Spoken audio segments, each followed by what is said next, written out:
여러분 안녕하십니까? 네. 오늘 훈독 교재 220쪽부터 함께 훈독하겠습니다. 어제 다루었던 내용 중에 어떻게 하면 중생이 될 수 있을까? 성신을 만나서 아버지의 근본으로 돌아갈 수 있는 그 유일한 길은 아버지를 향한 사모의 열이 내 생명 이상의 가치를 느낄 수 있는 자리로 들어갔을 때 새로운 생명으로 탄생할 수 있다라고 말씀하십니다. 전도라는 것, 온도를 전하는 거거든요. 내가 하늘로부터 받은 사랑의 에너지가 나에게 연결되어졌을 때 그 온도를 감지할 수 있고 느낄 수 있는 나의 바람과 하늘의 주심이 연결되어져야 거기에서부터 온도가 발생하고 그 온도가 뜨거운 열이 되어지고 그 열을 통해서 빛으로 바뀌어지게 됩니다. 부모님이 우리에게 주시는 신령이라는 부분, 진리라는 것은 진리는 빛이에요. 빛. 진리는 우리가 가야 할 목적성과 방향성을 설정해주고 빛이라는 것은 정확하게 직선으로 뻗어나가기 때문에 그 빛이라는 속성이 사위기대라는 것, 사위기대를 통한 창조 목적의 완성이라는 것, 그 창조 목적이 완성되어져서 하나님의 근원적인 본향과 연결되어지는 속성을 갖고 있습니다. 그래서 진리가 너희를 자유케 하리라 라고 하는 말씀을 주십니다. 신령이라는 것은 불의 검이죠. 진리가 빛의 검이라고 한다면 따라서 불은 분별과 태워버리는 속성이 있기 때문에 성령의 불길로 나를 태우소서라고 하는 그런 찬송가의 가사가 있는 것처럼 그 성령의 불이 내 속에 들어오면 내 안에 있는 타락성들이 불타기 시작합니다. 녹아지기 시작합니다.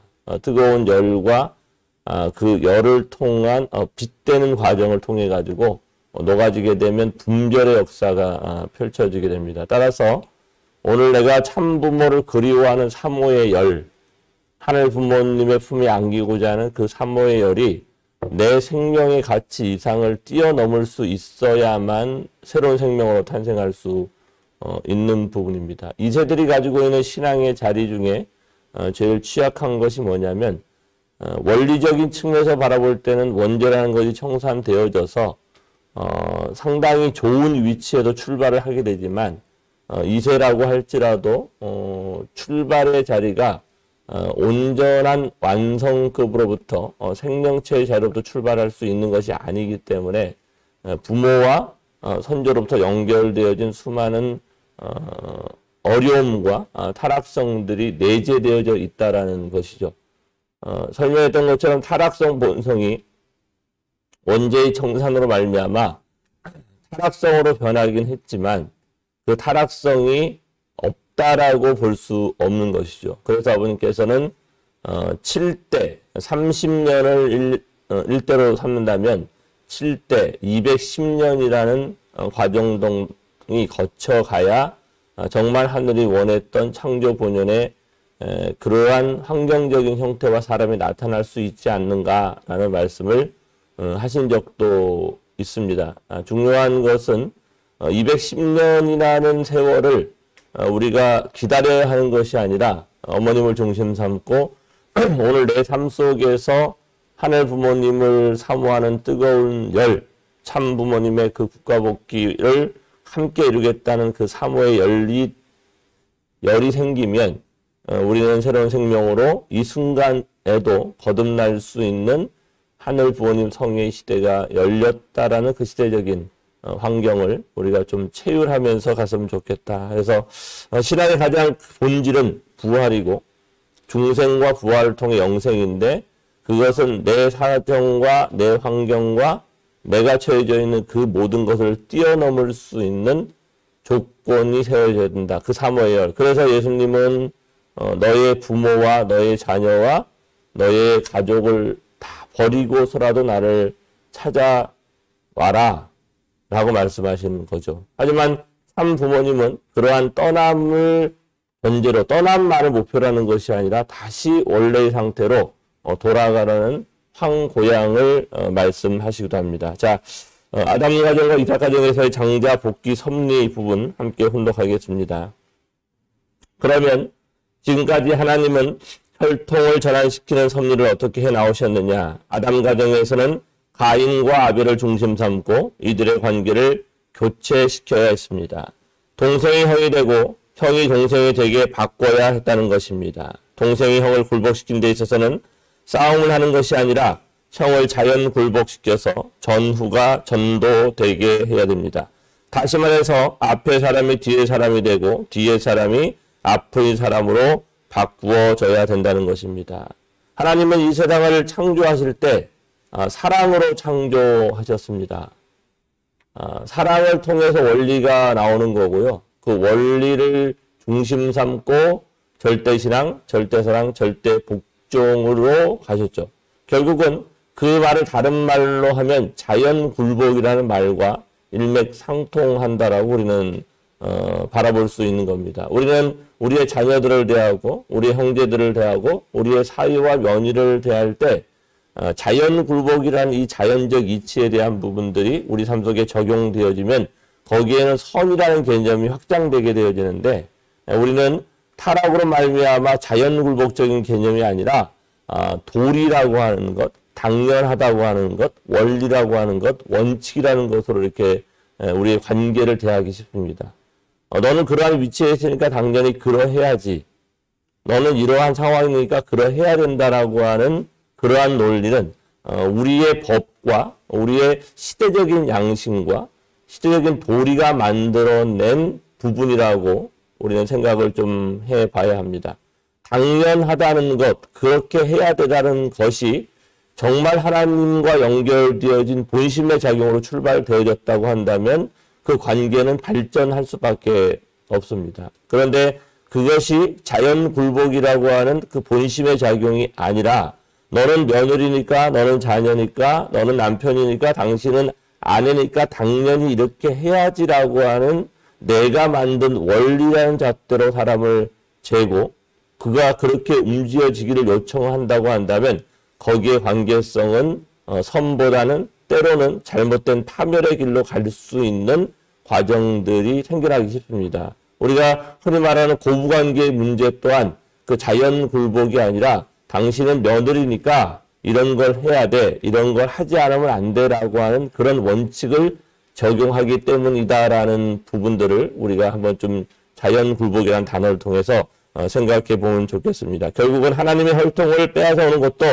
사탄이 내가 있을 자리가 이것이고 내가 행한 것이 저 사랑보다 못하다라는 그 근본으로 돌아갈 수 있을 때만 자연굴복이라는 것을 통해 복귀 섭리가 진행될 수 있다는 것입니다. 해와가 사탄과 먼저 살아있기 때문에 그 대상의 존재로서 사탄의 아들 입장에 세운 사람이 가인이요.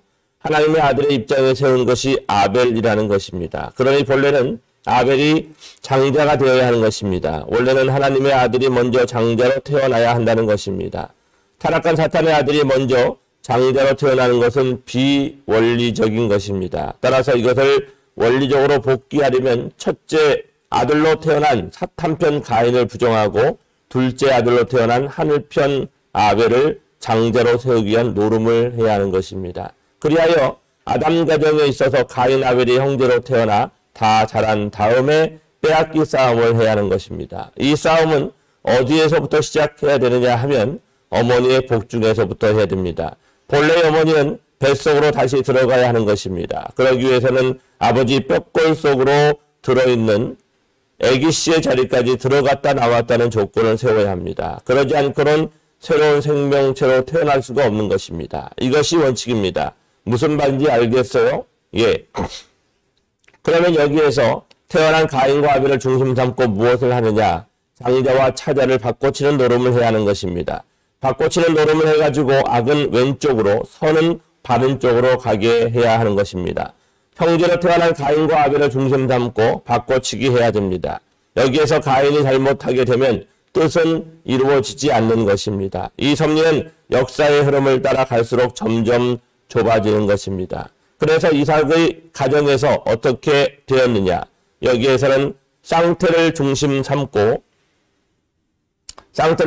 자식으로 태어났습니다. 야곱은 에서의 동생으로 태어났지만 여기에서 여러 가지 복잡한 천적인 탕감 조건을 세워가지고 에서를 굴복시켜야 하는 것입니다. 그런 야곱이 21년 만에 하란 땅에서 돌아와가지고 에서를 굴복시킴으로 말미암아 비로소 형제를 중심 삼은 바꿔치기 섭리는 성립이 되었던 것입니다. 그러나 이것은 어디까지나 외적인 것입니다. 쌍태를 중심 삼고 바꿔치기를 하긴 했는데 태어난 다음에 했다는 것입니다. 다시 말해서 에서와 야곱이 쌍태로 태어나 장자 복귀의 싸움에서 야곱이 승리를 거둔 것은 40대이기 때문에 그 이전 복중 있을 때의 장자 복귀의 기반은 아직 복귀하지 못했다는 것입니다. 즉 태어난 이후의 싸움에서는 이겼지만 태어나기 전의 내용을 보면 이기지 못했다는 것입니다. 그러므로 여기에서 한 단계 더 들어가야 된다는 것입니다. 그래서 유다지파 다말을 중심 삼고 베레스와 세라가 복중에서부터 싸웠다는 것입니다. 장자 복귀의 뜻이 다말의 복중에서까지 찾아 들어왔다는 것입니다. 타락 이후 사탄은 장자로 태어났습니다. 그렇기 때문에 세라가 사탄 편의 위치를 취하려고 먼저 나오려고 할 때 동생 베레스가 그 형을 밀치고 먼저 태어났던 것입니다. 여기서 베레스라는 말은 밀치고 먼저 나왔다는 뜻입니다. 베레스가 밀치고 나오기 전에 형인 세라가 먼저 손을 내밀고 나오려고 했습니다. 그때 산파가 그의 손에 빨간 실을 묶었다는 것입니다. 이것은 끝날에 형님과 동생이 세계적으로 바꿔지는 그러한 때가 되면 형인 세라가 손을 내밀고 나왔던 것과 마찬가지로 그러한 국가가 먼저 나타난다는 것을 의미합니다. 그것이 바로 지금 공산주의 국가입니다. 이 공산주의 국가를 밀치고 새로운 세계적인 주권을 가지고 오신 분, 즉 베레스적인 천국 이념을 가지고 오는 사람이 있다는 것입니다. 그분이 제림 아담이라는 것입니다. 그 싸움은 어디에서 완전 승리를 했느냐? 그 싸움은 내적 싸움으로 어머니의 복중에서부터 싸워 바꿔치기 해가지고 승리했다는 것입니다. 형인 세라와 동생인 베레스가 다말의 복중에서 서로 싸워 승리의 터전을 가지고 있던 형을 동생이 완전 굴복시켰던 것입니다. 베레스는 복중에서부터 형보다 더 강했기 때문에 형으로 태어날 수 있었던 것입니다. 따라서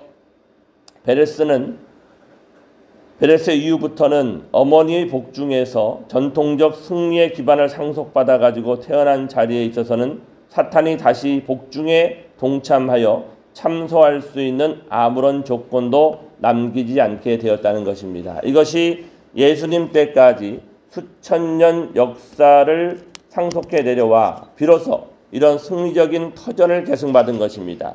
역사적인 유대교인들이 하나님의 뜻과 혈통적인 모든 재료를 상속받기 위해서는 어떻게 해야 되느냐? 자기 위신과 체면을 다 버리고 하나님의 뜻을 존중시하는 그런 여성이 유대인들 중에서 나와야 된다는 것입니다. 다말을 보게 되면 다말은 하나님의 뜻을 위해서 자신의 체신과 체면과 위신을 전부 다 망각해버리고 하나님으로부터 축복받은 혈족을 존중시하는 입장에 서서 자기 시아버지의 품에 들어가 베레스와 세라를 탄생시켰던 것입니다. 이러한 일은 역사상의 유례가 없는 일입니다. 그 당시 모세오경을 중심삼고 보더라도 이 모든 내용은 용서받을래야 용서받을 수 없는 일이었던 것입니다. 그러한 입장에서 볼 때 마리아는 그 시대에 있어서 자신의 생명을 걸어놓고 하나님의 뜻을 누구보다도 열심히 추구하는 여인이었습니다. 마치 다말과 같이 절개와 충절을 다하며 귀한 하늘의 혈통을 남기기 위해서는 어떤 모험이라도 강행할 수 있는 당돌한 입장에 섰던 여성이 바로 마리아였던 것입니다. 천사 가브리엘이 나타나 마리아에게 곧 잉태될 것이라는 것을 예고할 때 그 마리아는 나는 아직도 남자를 알지 못하니 어찌 그런 일이 있겠습니까? 라고 대답을 했습니다. 천사가 또다시 하나님께서 능치 못함이 없느니라고 할 때 마리아는 나는 주의 계집종이 오니 말씀대로 이루어지이다라고 대답을 했던 것입니다. 그 자리는 죽음을 각오하지 않고는 갈 수 없는 자리입니다. 모세오경에 의하면 그 당시에 처녀가 아기를 가지게 되면 돌에 맞아 죽음을 당하는 때였습니다.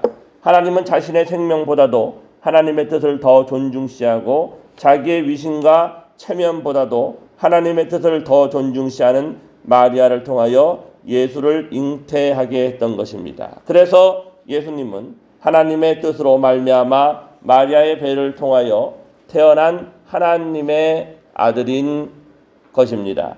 그렇다면 마리아의 복중에 있는 예수를 사탄이 참수할 수 있느냐? 마리아의 복중에 있는 예수에 대해서는 사탄이 참수할 수 없습니다. 예수가 태어나게 된 것도 마리아의 동기가 된 것이 아니라 하나님의 뜻을 중심 삼고 하나님의 명령에 의해서 태어났기 때문에 그의 출생의 동기도 하나님이요 또 출생에 이르는 과정도 복중의 승리의 터전을 가진 마리아의 복중에 있는 예수 앞에는 사탄의 아무런 참소 조건도 있을 수 없다는 것입니다. 그러므로 역사시대에 있어서 복중에서부터 기원된 아담과 해와 이후의 모든 싸움의 터전을 빌어서 복중에서부터 갈라냈다는 것입니다. 이러한 혈통을 타고 내려온 사람이 예수님이었습니다. 그렇기 때문에 예수님은 어떤 선지자나 어떠한 세계적인 종교 지도자와는 그 근본이 다르다는 것입니다. 예수는 사탄이 참수할 수 없는 혈통적 내용을 갖추고 오신 세계적인 대표자인 것입니다. 또한 역사적인 내용을 전부 다 가려가지고 오신 분이기에 그야말로 하나님을 위주한 혈통적인 내용을 지니고 태어난 첫 사람이 아닐 수 없는 것입니다. 예수님은 이런 동기와 과정을 거쳐 하나님의 참된 아들로 이 땅 위에서 탄생하게 된 것입니다. 그러면 아담 대신 탄생한 예수는 어떤 존재냐? 이 세상에 남자가 수없이 많았지만 하나님 앞에 필요한 남자는 하나도 없었습니다. 그런 남녀가 살고 있는 이 지구상에 비로소 하나님의 사랑의 중보로 태어난 하나의 남자가 있었으니 그분이 바로 예수님이었습니다. 그 예수는 하나님의 사랑을 받을 수 있는 자리에 있었습니다. 타락한 아담의 자리가 아니었습니다. 하나님의 사랑을 못 받는 타락한 아담의 자리가 아니라 하나님의 사랑을 온전히 받을 수 있는 완성된 자리에서 출발하는 것입니다. 창조 원리를 보게 되면 하나님께서는 남자를 지으신 후에 그 모양을 본떠서 해와를 만드셨다고 했습니다. 그렇기 때문에 완전한 하나님의 사랑을 중심 삼고 태어날 수 있는 완성한 남자, 즉 참다운 사람이 나오지 않고는 재창조의 원칙에 따라 해와를 구할 수 없는 것입니다. 그러므로 예수의 탄생으로 말미암아 비로소 남성을 위주로 하여 이 땅 위에 하나님을 중담은 해와를 찾는 운동을 할 수 있었다는 것입니다. 그러면 해와는 어떻게 찾아 세우느냐? 아담을 통해서 만들어야 합니다. 흙으로 아무렇게나 만들 수 없다는 것입니다. 오늘 말씀 훈독은 여기까지 살펴봅니다. 복귀 섭리의 과정에 있어서 참사랑의 근원의 씨를 가지고 있는 한 사람의 아담이 다시 와야 하는데 그렇게 오신 아담이 독생자 예수님이셨습니다. 아담을 먼저 창조하고요. 그 아담에게 생심을 주입해서 그의 영인체의 심장과 육신의 심장이 뛰게 하고 그렇게 띄어진 인간이 영형체, 생명체, 생명체까지 나아가서 아담 해와의 완성을 통한 본향이 이 땅에 이루어졌다라고 한다면 이 세계는 영계와 육계의 구분이 없는 참사랑의 세계가 이미 아담 해와 때 이루어졌을 것입니다. 하지만 타락으로 말미암아 장성기 완성급에서 아담 해와는 실족해버리고 말았고 그것이 다시 원래의 상태로 되돌아가기 위해서 탕감복귀 섭리의 과정이 필요했던 것입니다. 그런 탕감복귀 섭리의 과정의 막바지에 하늘은 예수를 보냈고 그 예수를 통해 예수를 통해 독생녀를 만나서 참사랑의 본향을 건설하고자 노력했습니다. 하지만 그 예수의 사명 또한 결국은 이 땅의 영적 구원을 이룰 수 있는 단계까지 밖에 이르지 못했던 한계가 있었다는 사실을 우리는 지난주와 이번 주를 통해서 혈통의 전환에 대한 말씀과 성주식과 혈통복귀를 통해서 함께 생각해 봤습니다. 저는 원리를 처음 접하면서 청서의 내용이 많이 좀 기억에 남는 게 있어요. 기억에 남는 것 중에 제일 기억에 남는 게 뭐냐면 새 진리가 출현해야 되는데 그 새로운 진리는 반드시 종교와 과학을 통일해내야 된다. 이렇게 원리 강론에서는 이야기하고 있습니다. 그런데 총서를 지나서 창조 원리를 좀 살피고 난 이후부터 타락론부터 재입론까지는 거의 대부분의 것이 과학적인 용어와 과학적인 부분에서의 진리를 탐구하는 것보다는 성경이라는 기본된 하늘의 계시서를 중삼고 그것을 해석해서 이 땅의 독생자가 어떻게 오는가에 대한 부분들을 살피는 접근 방법론으로 많이 느껴졌습니다. 그래서 제 마음속에 들었던 것은 과학은 어디 갔을까?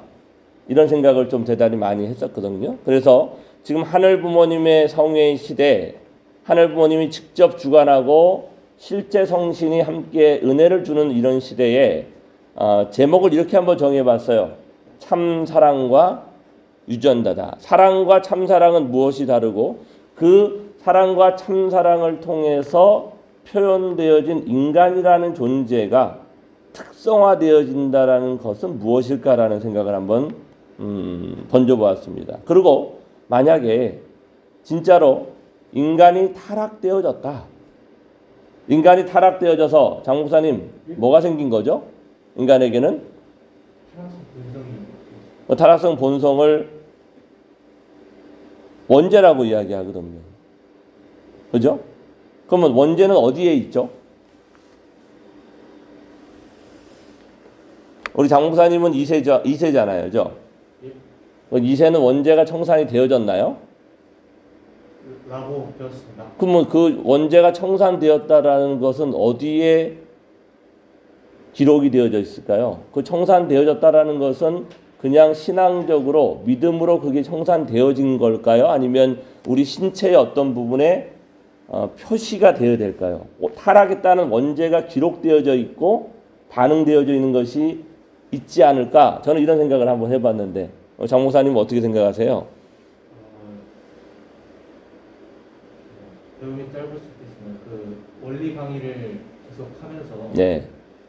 원리에서는 신체적인 육체적인 변화는 없었다라고 이렇게 저는 병은 왜 생겼죠? 본연의 세계에서 병이 있을까요? 없을까요? 타락하지 않은 본연의 세계라고 한다면 굳이 인간에게 병이라는 것이 생겨나지 않을 수도 있지 않을까라는 그런 생각을 한번 해보았거든요. 제가 포항공대를 졸업한 한 친구하고 새벽에 한 20일 동안 강의를 진행하면서 이런 DNA 유전자에 대한 강의를 하니까 그 친구가 전문가였어요. 그런데 그 전문가가 하는 얘기가 뭐냐면 인간의 지도가 이렇게 되어져 있다고 합니다. 이렇게 우리가 흔히 보는 게놈 지도가 이렇게 표현돼 이렇게 돌아가잖아요. 여기에 이제 염색체가 이렇게 되어져 있는데 요 염기 서열이 염기라는 서열이 있어요. 뭐 A, G, T, C라고 하는 이 염기 서열이 A하고 반드시 붙을 수 있는 법칙과 원칙이 있다고 합니다. 제가 정확하게 기억이 나지 않지만 A하고 G하고 붙고요. 여기는 G하고 A하고 붙고 T하고 C하고 붙고 C하고 T라고 하는 것이 붙어야만 이게 게놈 지도라고 하는 염색체라는 것이 형성되게 되어져 있다. 하나님은 사랑으로 세상을 심정을 가지고 세상을 원리를 통해서 사랑을 통해서 원리를 전개해서 무엇인가를 주입해서 결국은 어디까지 가냐면 유전자까지 가거든요. 아침부터 너무 어려운 얘기를 좀 꺼내서 전혀 우리가 신앙적이지 않은 부분일지 모르지만 아버님께서 가장 참 부모가 탄생하는 기점을 중심삼고 20세기의 과학이라는 것이 그 이전의 과학과 다른 게 확 드러났거든요. 그 이전의 과학은 뉴턴에 의한 원자 물리학이었어요. 그 다음에 우리 그 진화론을 얘기한 사람이 다윈이잖아요. 다윈에 의한 뭐라 그럴까요? 유전학이었는데 이 원자 물리학과 다윈을 중심한 유전학, 뭐 용불용설이다. 그 다음에 뭐 진화다. 이렇게 얘기하는 것이 가지고 있는 가장 치명적인 오류가 뭐냐면 원자 물리학은 더 이상 쪼개지지 않는 것이 물질이다. 원자다. 이렇게 얘기합니다. 원자. 박목사님 이해가세요? 더 이상 쪼갤 수 없는 것이 물질이다. 물질. 그래서 뭐가 나오냐면 진화론이 나와요. 왜냐하면 물질을 지금 원자 물리학에서 지금 현대 물리학으로 가면 양자 물리학으로 들어가거든요. 양자 물리학으로 들어가게 됐다는 것은 뭐냐면 원자가 쪼개지더라. 원자를 쪼개니까 뭐가 얼마 전에 청주에 입자 광과속기가 설치된다고 해가지고 아파트 값이 엄청 올랐거든요. 근데 아파트 값이 오르는 게 중요한 게 아니라 그 광과속기가 그 직경의 둘레가 10km 정도 된다고 합니다. 그게 왜 중요한가를 우리는 이해를 해야 됩니다. 그 입자 가속기를 통해 가지고 세련 연구소에서 끝에서 끝까지 전자를 쏘아서 무엇을 하게 하는가 하면 충돌을 일으키게 함으로써 빅뱅이라고 하는 최초의 우주의 출발의 상황을 전개시키거든요. 그렇게 되면 거기에는 17개의 전자가 나와요. 그 17개 전자가 뭐냐면은 12개의 쿼크, 무거운 쿼크와 가벼운 쿼크가 나오고, 그 다음에 4가지의 심이 나와요, 심. 중력, 전자기력, 무슨 양력, 강력. 너무 어렵다. 마지막에 뭐냐면은 힉스라고 하는 입자가 나오거든요. 우리 오주원 사무장님은 좀 이해하겠다, 그죠? 자, 여기가 이게 12개, 이게 4개, 이 힉스라는 입자가 신의 입자라고 얘기하거든요. 이 나머지 전자는요, 이게 무슨 얘기냐면 원자를 광과속기로 빵 터뜨려가지고 딱 깨지니까 이게 소립자로 바뀐다라는 거예요. 근데 소립자를 더 쪼개보니까 소립자가 나중에 어디로 가는 거냐면 양자 물리학에서 에너지가 되더라. 에너지의 상태는 뭐냐면 파동이에요. 파동. 파동은 있는데 뭐예요? 없는 거죠. 그런데 어느 순간 에너지가 물질로 변하더라. 어떻게? C의 자승의 속도로 어떤 투수가 공을 가지고 빛의 속도의 자승, 2배 해당되는 속도로 세게 던지면 어떻게 된다는 거예요? M이라고 하는 있는 물질이 에너지라고 하는 파동의 상태로 변해버린다라고 하는 게 양자 물리학의 기본적인 속성이에요. 어떤 때는 있는데 어떤 때는 없다. 에너지 상태는 없는 것이 아니라 있는데 이 물질 세계에 비해서 파동으로 존재한다는 이 개념이 양자 물리학의 세계로 들어가는 개념이에요. 그런데 이 힉스 입자는 이게 왜 놀랍냐면 아버님이 2011년도 12년을 통해서 앞으로는 전자 전기의 시대를 넘어섭니다라는 말씀을 했어요. 그러면서 2012년 4월 달에 가인 아벨이 하나 되어졌다. 어디서? 하와이에서. 지금 제가 무슨 얘기를 하고 싶은 거냐면 종교와 과학이 따로 가고 있지 않다라는 거예요. 아버님은 우리의 종교적인 한 인물로 어머님을 바라보는데 그게 아니라 통합적인 인물이에요. 아버님이 선포를 하면 세상은 그렇게 따라오게 되어져 있어요. 믿으십니까? 믿는데 별로 내가 그걸 본 적이 없으니까 이해가 안 되는 거죠. 그런데 원자 물리학의 세계에서 양자 물리학의 세계로 들어갔다. 힉스의 입자가 발견됐다는 것은 뭐냐면 전자는 무한한 우주 공간에서 저항이 없기 때문에 그냥 쭉 가는 거예요. 한번 출발하면 부딪힘 없으면 그냥 가는 거예요. 빛의 속도로. 그런데 힉스 입자를 하늘이 만들어서 어떻게 해요? 이 힉스 입자는 물질이, 이 전자가 질량을 갖게 하는 자기장과 같은 거예요. 마치 제가 여기서 막 달려가는데, 아무것도 없으면 달려가는데, 여기 탁 뛰어가다 보면 누가 부딪혀요? 방사능과 부딪힌단 말이에요. 그렇게 부딪히면 멈칫하잖아요. 그 순간 전자가 물질이 되어지는 그것을 만들어가는 포인트가 식스라는 입자예요. 이거를 가설로 세워가지고 실험을 했는데 거의 몇십 년을 통해가지고 발견되지 않다가 이 아버님이 전자와 전자기 시대를 선포하는 그 과정에서 2011년도에 이 식스 입자가 검증이 되었어요. 찰나로 나타났다가 사라졌어요.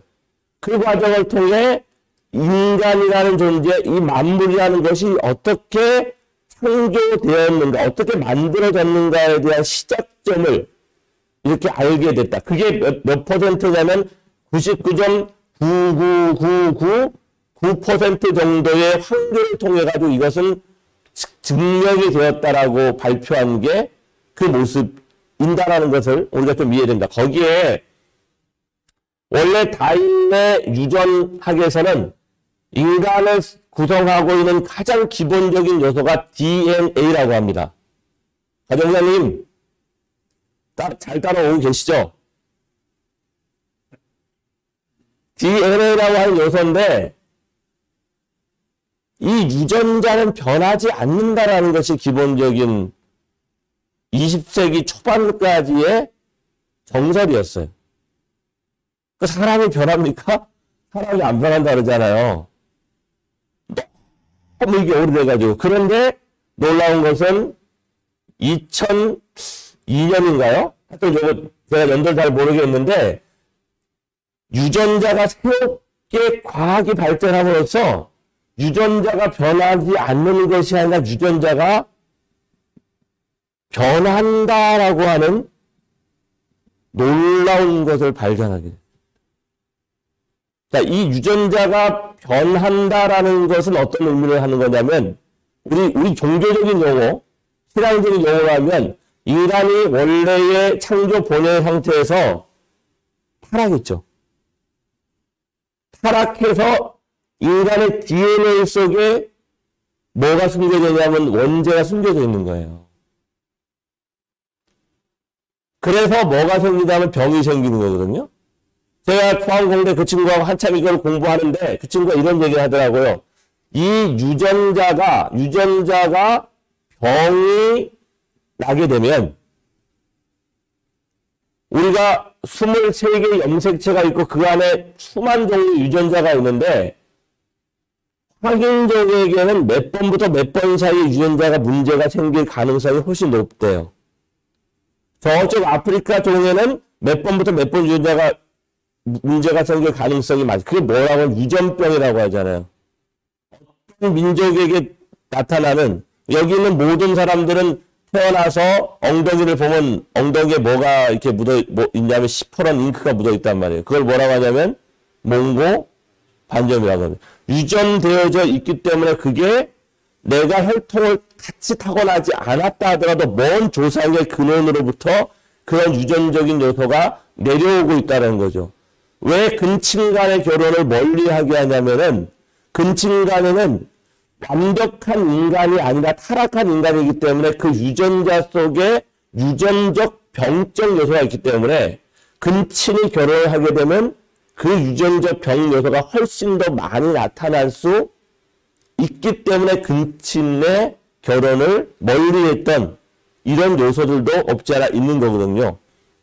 그런데 이 유전자를 보호하고 이게 진짜 제가 다 공부해보니까 그렇더라고요. 수리하는 수리공 유전자가 있더라고요.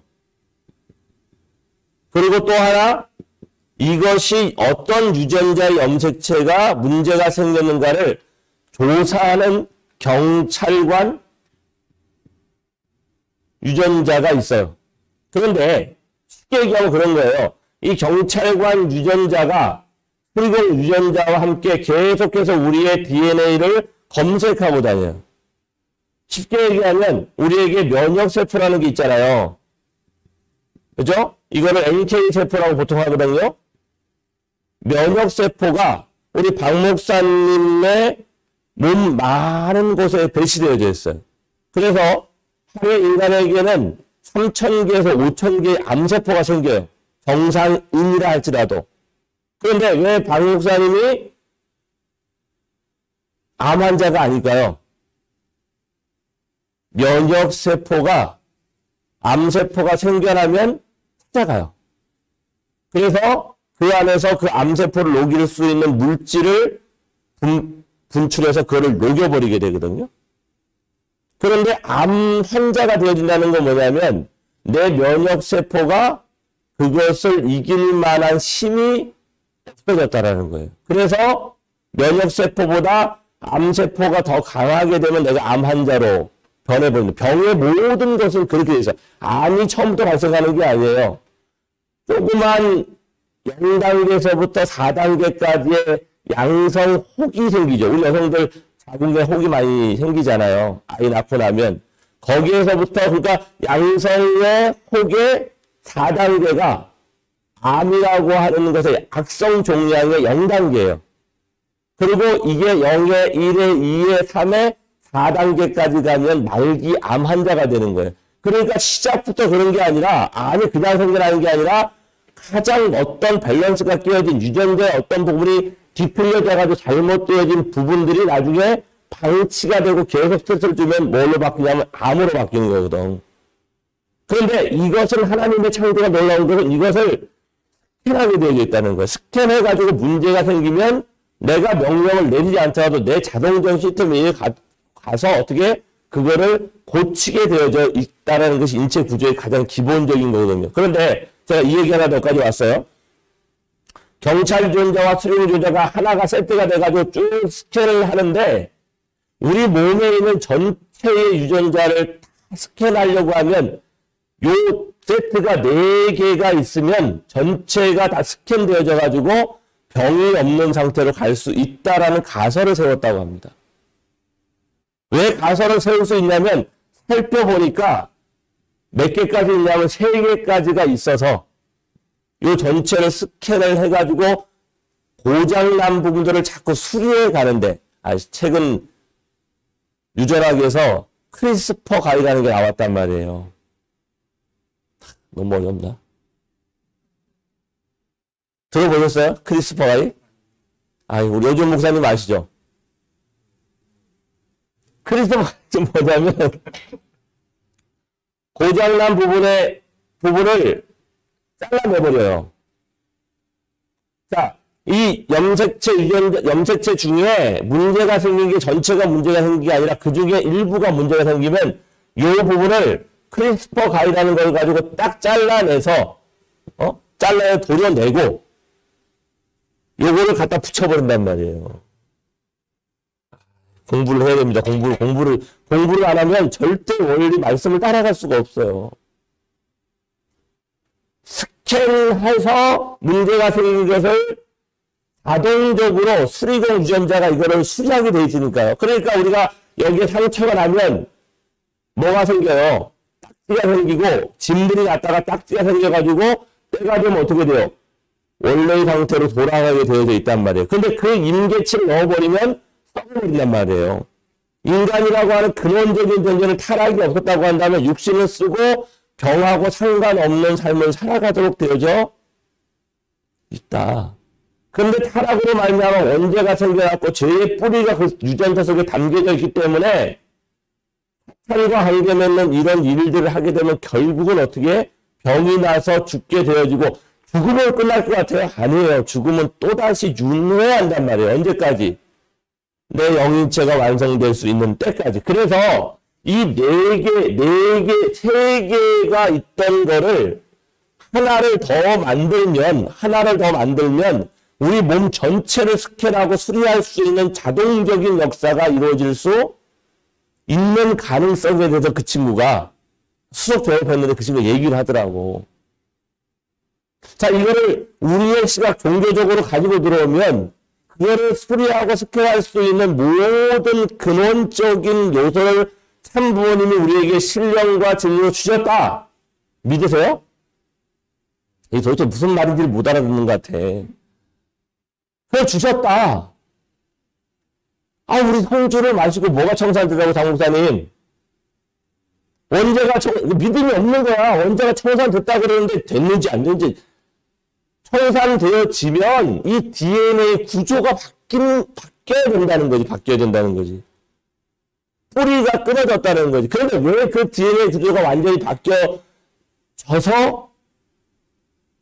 죄의 인연과 상관이 없는, 그러니까 독생이라고 올 수 있는 것도 이러한 과정을 통해 가지고 가능하다니까요.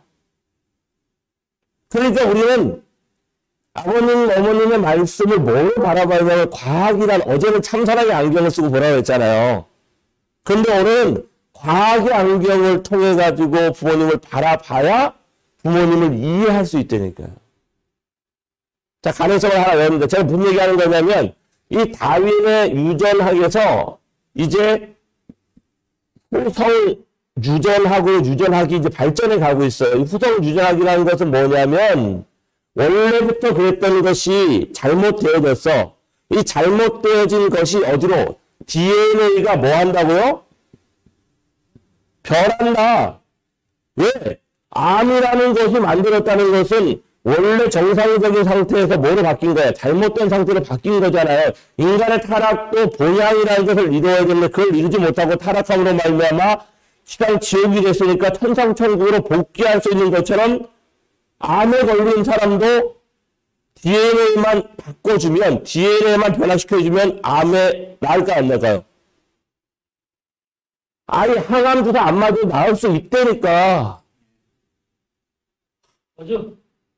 너무 확 가가지고 지금 정신을 못 차리시는 것 같아. 자, 원자 물리학에서 양자 물리학으로, 다윈의 유전학에서 후성 유전학으로 변화하는 그 변화는 시기가 언제일 것 같아요? 네? 성경할 때, 아니, 그거는, 우리고, 그 전체적인 역사의 대전환기가 언제냐면, 공산주의가 언제 나타났죠? 처음, 러시아의 볼셰비키 혁명이 언제 출발한 거예요? 1917년이란 말이에요. 그와 동시에 미국의 자유주의 신학에 핵폭탄을 떨어뜨린 한 사람이 있어. 그게 누구냐? 칼 바르트라는 사람이거든. 그 칼 바르트가 로마서를 주석을 달고 새롭게 해석하면서 인간의 능력을 가지고 하나님을 알 수 없어. 불가이론을 주장한다고요. 인간의 능력과 이신론을 가지고, 인간의 이성을 가지고 어떻게 하나님을 판단할 수 있다. 그래서 나중에 예수도 지어낸 예수다. 역사적인, 폴바가 역사적인 예수를 이야기한단 말이에요. 그게 실제로 존재했는지 존재하지 않은지 어떻게 알아? 확인할 수 없잖아. 그러면서 어떻게 해요?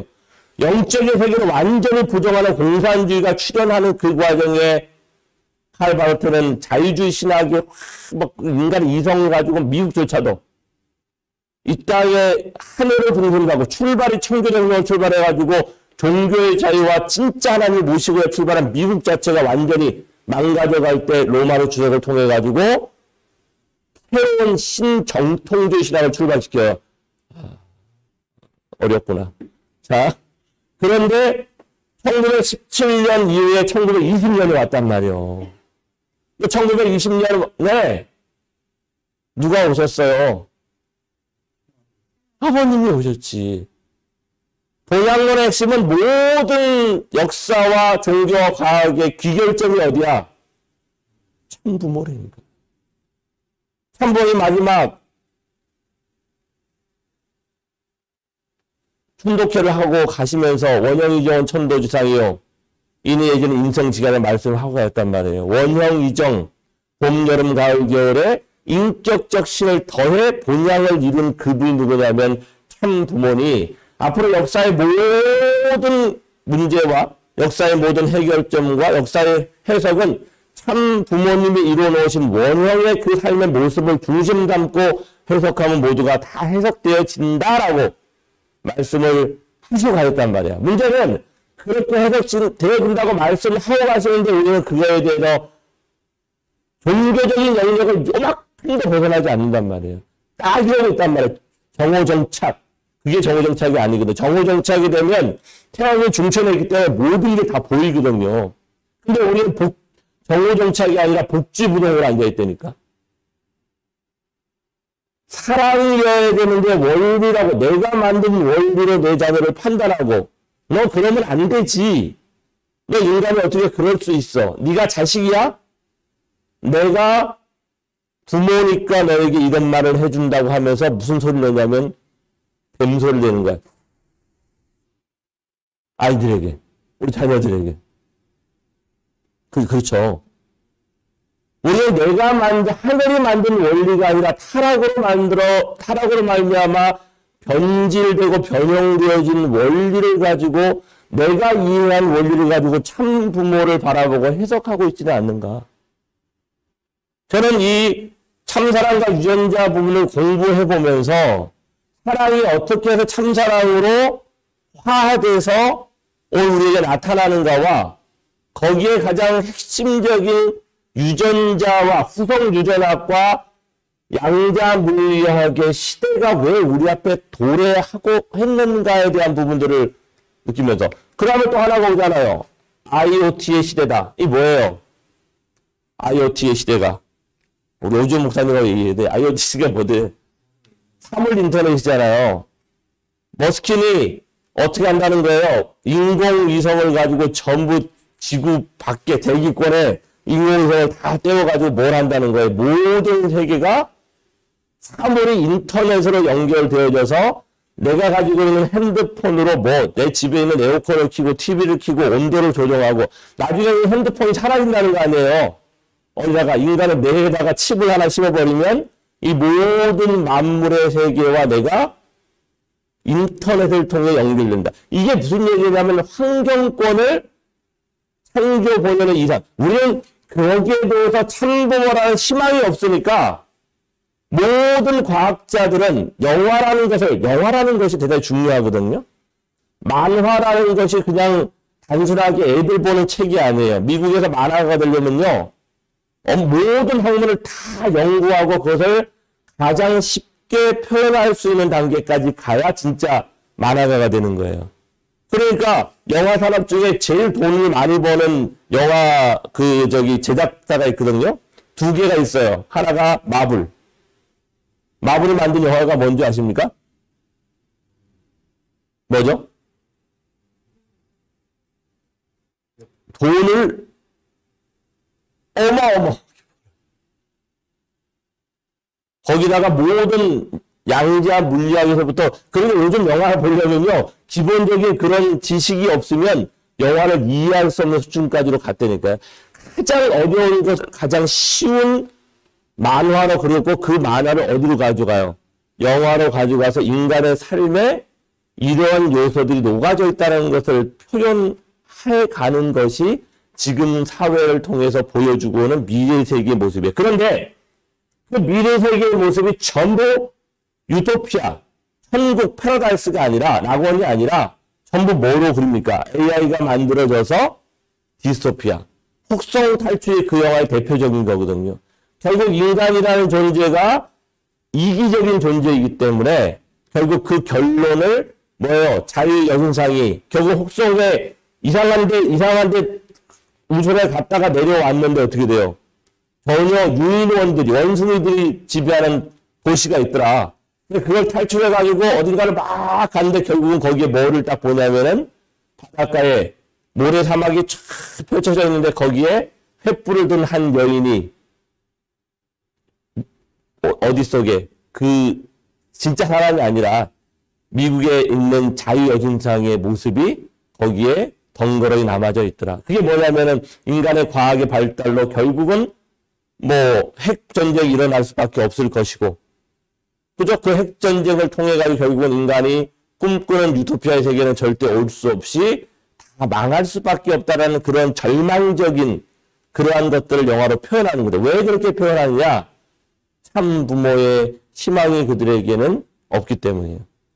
이 유전자 학에서부터 광대한 그 천체 물리학까지 모든 것은 하나님의 뜻과 의지를 통해 가지고 만들어져 가고 있다. 오늘 말씀에 제일 중요한 것은 우리가 이 실체 말씀과 더불어서 훈독교제의 혈통의 연합이라는 것들이 그냥 종교적인 하나의 용어로서 표현되어지는 것이 아니라 이 과학이라는 것이 아버님의 그러한 선포와 어머님의 이루심을 통해서 어떻게 따라온다는 거예요.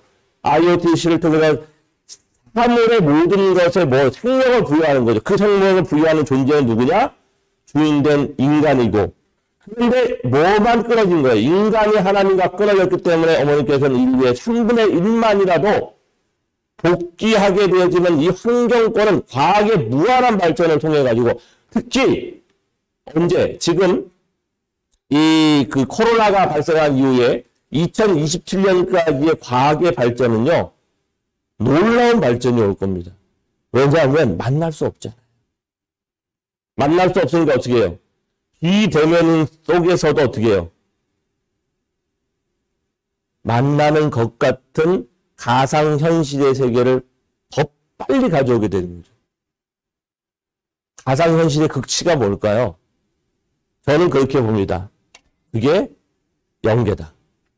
인간의 생각으로 볼 수 없는 것들, 인간의 능력으로 존재하지 않는다고 생각했던 것들이 이제 우리에게 과학의 힘을 통해 가지고 유전자의 가장 적은 것에서부터 가장 큰 것까지 천체까지 모든 것이 결국은 과학이란 힘을 통해 가지고 그러니까 창조 본연의 세계에서도 아담 해와가 생존했던 그 100년의 기간을 통해 타락하지 않았다고 한다면 어마어마한 과학의 발전을 통해 가지고 하늘과 완전히 일체화되어지는 그런 세계가 우리 앞에 펼쳐지게 되었을 것인데 타락으로 말미암아 인간은 어떤 무지에 빠져버렸냐면 내적인 무지와 외적인 무지에 빠져버렸다. 따라서 외적인 무지를 극복하기 위해 허락한 것이 과학이고 내적인 무지를 극복하기 위해 허락한 것이 뭐예요? 종교이니 그 종교와 과학을 통합할 수 있는 새 진리의 말씀을 누가? 참 부모님이 가지고 오셨고 진리의 실체로 오신 참 아버님에게 이제 그 진리를 향해 갈 수 있는 우리를 인도하는 누가? 참 어머님의 인도함을 통해 내 사모의 열이 그와 함께하고자 하는 뜨거운 심정이 폭발하기만 한다고 한다면 우리는 2027년까지 정말로 상상할 수 없는 놀라운 세계로 진입하게 되어질 것이라고 저는 믿습니다. 이것만 하고 오늘 마치겠습니다. 태초에 하나님이 천지를 창조하시니라 하나님이 가라사대 빛이 있으라 하매 빛이 있었고 태초에 말씀이 이 말을 이런 거예요. 태초에 말씀이 있었고 이 말씀이 하나님과 함께 계셨으니 요한복음과 창세기 나오는 얘기거든요. 처음에 한 점으로부터 출발되어진 무형 여기에서 무형은 없음의 무형이 아니에요. 에너지로 꽉 차 있는데 요즘 최근에 과학계에서는요 암흑 물질과 암흑 에너지에 대해서 이야기를 합니다. 암흑 물질과 암흑 에너지가 이 전체 지구에 우리가 보여지는 행성, 항성, 태양 같은 게 수천억 개가 있거든요. 근데 그거는 암흑 물질이 아니에요. 이미 하나님의 창조에 의해 가지고 만들어진 것이고 이것들의 목적이 뭐냐면 암흑 물질이라는 것은 없는 것이 아니라 그게 무엇인지를 모른다라는 거예요. 그런데 과학자들이 발표한 재미있는 이야기 중에 하나가 뭐냐면 이 전 세계의 80-90%에 해당되는 것이 어떤 상태로 존재하고 있냐면 플라즈마의 상태로 존재하고 있다고 합니다. 오늘 제가 숙제를 하나 내드리려고 합니다. 숙제가 뭐냐면 우리 유튜브에 들어가 보면 플라즈마를 쳐보면 플라즈마가 어떻게 형성되어지는가에 대한 부분들이 이렇게 나옵니다. 플라즈마의 상태가 무엇일까? 우리는 아버님이 2011년 12년도에 우리에게 해놓고 하신 마지막 말씀 중에 대단히 중요한 말씀 중에 하나가 플라즈마라는 것을 말씀하셨어요. 저는 오늘 말씀의 결론으로 플라즈마라는 것은 참사랑과 같은 것이다. 참사랑은 뭐예요? 어떻게 출현하냐면 플러스와 마이너스가 하나 되는 자리에 하나님과 연결될 때 참사랑이 드러나는 거예요. 하나님은 사랑이신데 왜 창조했냐면 참사랑을 경험하고 싶어서 창조했단 말이에요. 참사랑은 혼자 존재할 수 없어요. 반드시 상대를 통해 느낄 수 있게 돼 있거든요. 암흑의 에너지의 상태에서 이 암흑의 에너지를 살펴보니까 이 상태가 어떤 상태냐면 플라즈마의 상태이다라고 과학자들은 얘기하고 있거든요. 우리는 어디를 향해 가고 있느냐? 참사랑의 세계를 다른 말로 하면 플라즈마의 세계다. 왜 아버님은 마지막에 플라즈마의 온도를 이야기하고 있고 그 속도를 이야기하고 있고 그 온도와 속도를 통해서 우리가 찾아가야 될 본향이라는 것을 우리에게 제시하고 있을까? 이 부분들을 한번 오늘 같이 고민해 보시고 이거를 조금 들여다보고 내일 아침에 오셔야 제 말이 무슨 말인지 이해가고 따라갈 수가 있습니다. 기도하겠습니다. 고마워 감사하신 하늘 부모님, 태초에 하나님이 천지를 창조하셨습니다. 하나님은 가라사대 빛이 있으라 하심에 빛이 있었다. 그 빛을 창조하기 전에 먼저 하나님의 심정이 있었습니다. 상대를 사랑하고자 하는 끊을 수 없는 그 뜨거운 충족 욕망으로 그 가슴속 깊은 곳으로부터 올라오는 그 사랑하고자 하는 에너지가 원리를 만들고 그 원리가 기로 변하여 우리 인간에게 만물을 창조하시고 생기를 불어넣어 하나님의 생명을 담을 수 있는 영인체를 창조하신 하늘입니다. 그 영인체가 완성하여 본향을 이루었다라고 한다면 우리 모두는 창조 본연의 인간으로 죄의 인연과는 상관이 없고 병과도 상관이 없는 그 본연의 세계 속에서 아버지 일평생 살다가 영원한 세계를 향해 갈 수 있는 하늘의 그 꿈을 오늘 이 시대 참 부모가 이루려고 이 땅에 오셨습니다. 이제 아버님 영계에서 역사하시고 어머님 이 땅에서 오늘 우리를 진두지휘하시면서 참 부모를 과학으로 증명해내라고 말씀하십니다. 오늘 우리는 우리가 바라본 원리, 우리가 바라본 아버지 나의 관점을 떠나서 이 세상은 어떻게 환경적인 요소를 하늘이 원하시는 방향으로 바꾸어 나아가고 있는가를 고백하고 고민할 수 있는 이한 시간이 되어야 되겠습니다. 우리의 많은 2세들이 공부를 하는 아버지 자들입니다. 그들의 머릿속에 이 사회를 이끌어갈 수 있는 종교와 정치와 문화와 예술과 과학의 입장에서 전문가들로 길러낼 수 있는 그 지혜가 오늘 우리 부모들에게 있어야 함을 명심할 수 있는 이한 시간 되게 허락하여 주시옵소서. 사모의 열을 가지고 있는 그 자가 종교를 향하면 그 종교를 통해 새로운 놀라운 역사가 펼쳐질 것이고 그 사모의 열이 내 생명 이상을 뛰어넘는 열정으로 다가가 예술과 과학으로 펼쳐간다면 참 부모가 어떠한 분이시며 참 부모를 중심한 하늘 부모님의 심정의 세계가 오늘 우리 앞에 어떻게 펼쳐질 것인가를 예측하고 예언하고 상상하고 아버지 환상으로 볼 수 있는 그런 시대가 왔으니 기도하게 하십시오. 정성 들이게 하십시오. 기도와 정성을 통해 하늘이 원하시는 것을 실체적으로 이 땅에 이루어내는 그 과정이 43가정을 이루는 실체화 과정임을 명심할 수 있는 하루가 되기를 소망하면서 이 모든 말씀 축복 중심 가정 오기로 순명 가정 이름으로 간절히 보고하며 아뢰옵사옵나이다. 아주 경배 올리겠습니다. 이 말씀에 감사하며 천지인 참부모님께 경배 바로 박수로 마치겠습니다.